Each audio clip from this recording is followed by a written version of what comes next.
दोस्तों, अक्सर आपने देखा होगा कि जब भी आप कभी हाई टेंशन लाइन के ऊपर से गुजरते हैं तो वहां पर आपको एक अजीब सी आवाज आती है और इस आवाज को हमिंग साउंड कहा जाता है। और ये आवाज कुछ इस तरह की होती है। तो आपके मन में कभी ये सवाल आया है कि बिजली के तारों से इस तरह की आवाज क्यों आती है? आखिर ऐसा होता क्यों है? इसके पीछे का साइंस क्या है? देखा जाए तो 220 केवी की ट्रांसमिशन लाइन में से ये आवाज नहीं आती है, लेकिन कई बार जब बारिश का मौसम होता है या बारिश हो रही होती है तो उस दौरान इसमें से भी इस तरह की आवाज आने लगती है। और अगर बारिश का मौसम नहीं होता है तो ये आवाज नहीं आती है। और वही जो 400 केवी की ट्रांसमिशन लाइन होती है उसमें से आवाज हमेशा आती रहती है, लेकिन इसमें से ये आवाज थोड़ी कम आती है। लेकिन पावर थोड़ी और बढ़ा दी जाए, यानी कि 770 केवी कर दी जाए, तो उसमें से ये आवाज हमेशा ही आती रहती है। और ये आवाज धीरे धीरे नहीं आती है, बल्कि हमें इसमें से काफी तेज आवाज सुनाई देती है। मतलब ये हुआ कि अगर आप ट्रांसमिशन लाइन के आसपास से गुजरते हैं तो आपको ये आवाज काफी आसानी से सुनाई दी जाएगी। तो दोस्तों, इसके कुछ कारण हैं, और जिसमें पहला है इलेक्ट्रिक कोरोना। अपने इस तरह के इलेक्ट्रिक टावर तो कहीं जगहों पर देखे होंगे, पर ये टावर काफी ज्यादा वोल्टेज पावर ट्रांसमिट करते हैं और इसका जो कंडक्टर है वो भी हवा में ही होता है। यानी ये जो सारे वायर, यानी कि जो एक टावर से दूसरे टावर पर जा रहे हैं, ये हवा में ही रहते हैं। और देखा जाए तो हवा इन वायर से जुड़ी हुई है।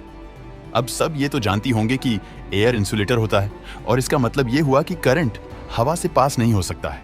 लेकिन एक समय ऐसा आता है जब हवा भी ब्रेक डाउन हो जाती है, और तब ये हवा करंट को पास होने की परमिशन दे देती है। जैसे कि हम मान लेते हैं कि ये एक कंडक्टर है और इसके अंदर सिर्फ 400 के वी की ट्रांसमिशन लाइन पास हो रही है, यानी कि इसमें अभी इतना ज्यादा करंट, ये पावर मौजूद है। तो इस समय इस कंडक्टर के अंदर इतना ज्यादा वोल्टेज मौजूद होने की वजह से इसके आसपास भी कुछ वोल्टेज मौजूद रहेगा। मान लेते हैं कि एक 1.5 सेंटीमीटर की दूरी पर 350 के भी वोल्टेज मौजूद रहेगा, और 1-2 सेंटीमीटर दूर और जाए तो हो सकता है 250 के भी वोल्टेज मौजूद हो। और इस तरह से हम आगे और जाएंगे तो वोल्टेज थोड़ा और कम हो जाएगा। यानी हम कह सकते हैं कि अगर इस कंडक्टर के अंदर 450 केवी का वोल्टेज है तो उसके आसपास भी कुछ करंट मौजूद रहेगा। मजदूरी बढ़ने पर यह लगातार कम होता जाता है, यानी ऐसे जैसे इसकी दूरी बढ़ती जाएगी उसका वोल्टेज भी लगातार कम होता जाएगा। लेकिन यहाँ पर एक बड़ा सवाल ये आता है कि इस कंडक्टर से वोल्टेज हवा के द्वारा कितनी दूर तक जा सकता है। तो आपको बता दें कि हवा की जो हाई इलेक्ट्रिकल स्ट्रेंथ होती है वो 30 केबी पर सेंटीमीटर होती है। इसका मतलब ये हुआ कि अगर 1 सेंटीमीटर हवा में से 30 केबी से ज्यादा वोल्टेज फ्लो होगा तो वो हवा कंडक्टर का काम करना शुरू कर देगी, यानी कि यहाँ से बिना टच किए विकिरण पास हो सकता है। और यहाँ की जो हवा है वो इंसुलेटर का काम नहीं करेगी। दरअसल यहाँ पर होता ये है कि 1 सेंटीमीटर के दायरे में जितनी भी हवा होती है वो बायोनाइज्ड हो जाती है, और यही हवा फ्लो होने में मदद करती है। और यहाँ पर आप जो हमिंग साउंड सुनते हैं, यानी कि आपको जो अजीब सी आवाज आती है, वो भी इसी वजह से ही ये आती है।